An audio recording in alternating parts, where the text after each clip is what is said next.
Pastor Melissa woke up one morning this week. She looked at her watch. She looked up at me and she says, "My watch says that I'm tired and that I need more rest. I need to take some time for myself." I chuckled and didn't say anything.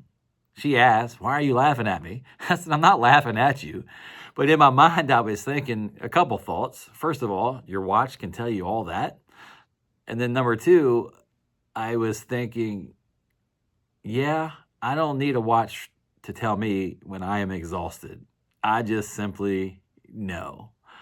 I also know that sometimes our life's work, or even maybe even more important, the work of life is simply hard. And we're going to explore that on this week's episode of NCCP Anywhere for the weekend of January the 11th, 2026. I am Pastor John Rudolph of the North Carroll Cooperative Parish, and we're glad that you've joined us for this teaching series this month for this new year together as we're spending some time in the book of Genesis as we see what it means to engage in meaningful work, whether we are still in school, whether we're in the midst of our career, or even if we're retired.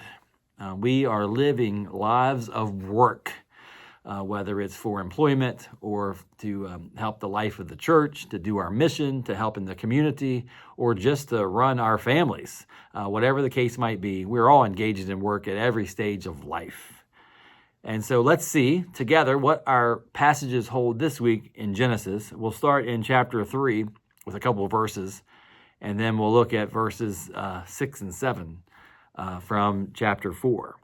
So first, we jump right into the middle of the story of Adam and Eve and the tree, where we have, "To the man, God said, 'Because you have listened to the voice of your wife and have eaten of the tree about which I commanded you, you shall not eat of it. Cursed is the ground because of you. In toil you shall eat of it all the days of your life. Thorns and thistles it shall bring forth for you, and you shall eat the plants of the field. By the sweat of your face you shall eat bread until you return to the ground, for out of it you were taken. You are dust, and to dust you shall return.'" And so just those couple verses are loaded, and they are in the midst of as things start to turn from the perfection of the created garden where all humanity and all the vegetation and all the animals of the world have been created and things were going well, and they had this one prohibition, this one boundary that they couldn't do, and our forefather and foremother just couldn't handle that instruction, and they fell for it. And then we have this debate about, she made me do it. And then, so who is at fault? Is it Adam? Is it Eve? They're both at fault. And it's the source of our original sin. And we can learn so much from both of these human beings and how they messed it up for all of us. And we'll return to that in just a second. However, we'll go into chapter 4 now, and we'll visit with the first children. Not that the mother and father weren't acting like kids, because they certainly were, but now let's look at their offspring and in the midst of their issue. "The Lord said to Cain, 'Why are you angry, and why has your countenance fallen? If you do well, will you not be accepted? And if you do not do well, sin is lurking at the door. Its desire is for you, but you must master it.'" Verses 6, 7 from chapter 4 of Genesis. And so there we're in the midst of another sin, and we see that Cain and Abel are having some issue there with God, with the offerings that were required to be brought forth. And we have some arguments between the brothers. And then we have God speaking directly to Cain about his complaint. And then if we read further, which I encourage you to do for homework, we understand that the conversation did not go well, and Cain moves on to make a drastic decision that affects his life and the life of his brother moving forward. Looking at first the story from chapter 3 of Adam and Eve, there's a reason that Genesis doesn't say that simply work is hard.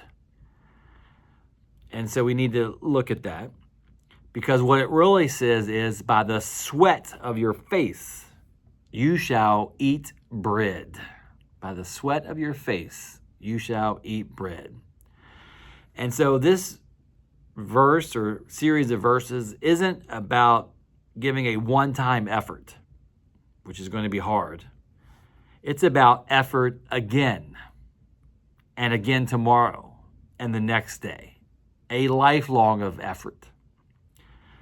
Most of us don't get worn out by doing the right thing one time. If we're harking back on last week's message and talking about the integrity of work, and making sure our work's purpose defines who we are as people of God. Doing the right thing for that, in that way, and that purpose one time, we don't get worn out by that. We get tired because we have to keep doing it. We have to engage in meaningful work each and every moment of the day, and each and every day moving forward. We show up with integrity. We try to be patient. We try to care for those around us and for our own health. We try to do good work. And at first it feels meaningful, but then the days stack up and the results that we're looking for don't always come. And the thank yous dry up and the effort starts to feel heavier than the reward. One of the reasons that Melissa's watch indicated that she's so tired is she works extremely hard, and she's engaged in meaningful work within the church and within the community, and caring for others outside of our walls, but certainly caring for me and for our children. And she's engaged in excessive endurance training as she strives to be a triathlete, which is great for her body and her mind and her soul. But sometimes even in the midst of that, she doesn't see the immediate results. And that's the point of endurance athletics, is you don't see immediate results. You're not just running a mile like I do, or riding your bike for a couple miles or minutes like I do. I mean, extreme marathons and riding your bike for 112 miles and doing something stupid like swimming in the bay for 2.5 miles. That's extreme. But it is a discipline for body, mind, and soul that you have to be engaged in, not just for, hey, I'm going to do that this week, but it's a way of life. And so it wears you out. And so sometimes she wakes up and her watch and says, you're exhausted from your life of work, your life of play, and just life in general. And so you need some rest. And she's very disciplined to that. And I've tried to learn a lot from Pastor Melissa in this regard, but certainly from this scripture this week, we can be encouraged as well. And, through the negative effects of Adam and Eve and Cain and Abel, we can be redirected in what it means to engage in meaningful work, even when we're not seeing those results. And so even when our finish line time is not what we want it to be, or our metrics don't indicate that, hey, we're making the progress that I want to make on my own personal bike rides, or at work, or at the church, or whatever the case might be, we keep going and we keep doing it with integrity. But that's when work becomes hard. That's the point of all that. Work becomes hard. Not because we've stopped believing in ourselves or others or God, but we get tired of believing in ourselves and others and God over and over and over again, when we might not necessarily see the results that we want. In that Genesis 4 story with Cain, Cain is not a villain. He's a worker who is frustrated in those first couple verses. That's why that's what he does, is he lets his frustration known using his words, as we ask kids to do. Use your words before he gets violent. Cain brings his offering. He does what he's supposed to do. And when it doesn't go the way he hoped, he doesn't get the results, the affirmation that he wants, something shifts on the inside of him. What's striking is that God doesn't scold Cain here. God doesn't say, hey, just go and do better. God says, why are you angry? Why has the countenance that your face is showing changed and fallen? In other words, I see that you're tired. God is that watch on Melissa's wrist. You're tired. You need rest. Chill out. And then he gives this warning. One of my favorite verses of all the Old Testament. Sin is lurking at the door. Its desire is for you, but you must master it. Notice when temptation shows up. Not when Cain is lazy. Not when Cain is reckless. Temptation shows up when Cain is weary. He just put in a lot of work in the field. He brings it. He's weary. That's when he falls to temptation. And that's how it works for us. We don't usually abandon meaningful work because we stop caring. We abandon it because we get exhausted caring for ourselves and for others. Doing the right thing over and over costs something. It costs us patience and energy and restraint. And culture is always waiting for the moment when we're tired enough to listen. Culture doesn't tempt us with evil. It tempts us with relief. Just stop. Stop your bike. I know that I'm new to biking in the last few months, and I'll be out, and I'm like, why am I doing this? This is stupid. Just stop. Just call Melissa and have her come pick me up. Or working hard with my careers or my calling with the church. Why are you doing this? In this particular thing, let's let somebody else do it. But no.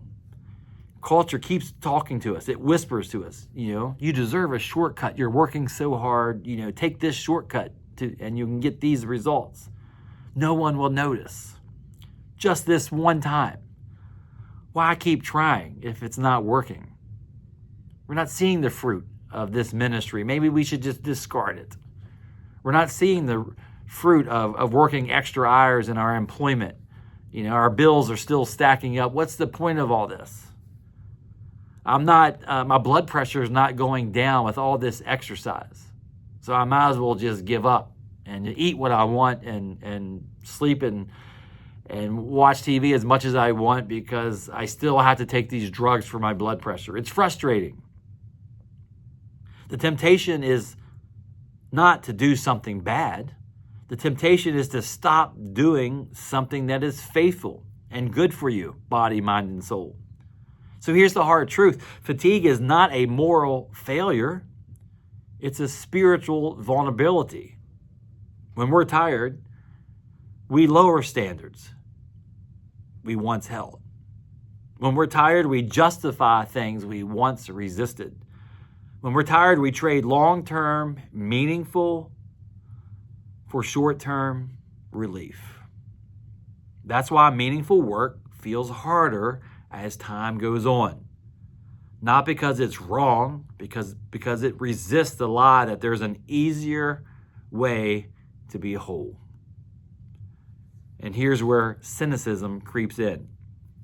Cynicism is what happens when hope gets tired. We stop saying, this matters, and start saying, what's the point? Cain stands right at the edge, and God meets him there, not with punishment, but with warning and then grace.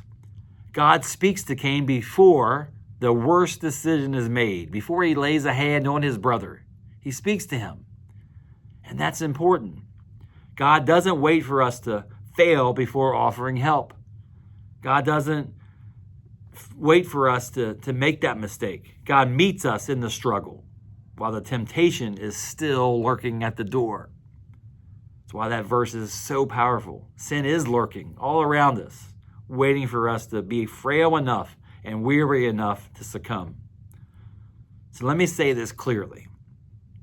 If your work feels heavy, if your faithfulness feels unnoticed, if you're tired of doing the right thing and not getting the results that you want, or even the results that are needed for you and I to make a difference in this particular arena of our life or mission, You're not weak. You're human. And God knows that meaningful work requires more than effort. It requires sustained faithfulness, which is why rest is holy, but shortcuts are dangerous. Rest restores us. Shortcuts reshape us. Pastor Melissa does a great job also of not just reading her watch for her own metrics. She can read me and others around her as well, because she is caring for all of us. And she'll tell me, hey, you got to take a day. You got to get some rest. She sees that in me. Not just because she loves me, and not just because she wants me to be, whole for her, but she wants me to be whole for myself, so that I can do the things that I need to do to care for others as well. And she knows what happens when you get weary. That's when the temptation is not only lurking, but that we potentially fall for it. The invitation of Genesis isn't to be stronger. It's to be honest. Honest about our limits, honest about our fatigue, honest about the voices promising quick fixes. Because meaningful work is not heroic. It's stubborn. It's choosing faithfulness again today, even when yesterday was exhausting and tomorrow feels uncertain. So if your work has become hard for you, hear this as good news. God is not disappointed in your weakness or your weariness. God is present in it. And the same God who warned Cain is still warning us today, not to shame us, but to keep us awake to the struggle. Because your work still matters, and you're not doing it alone. Amen.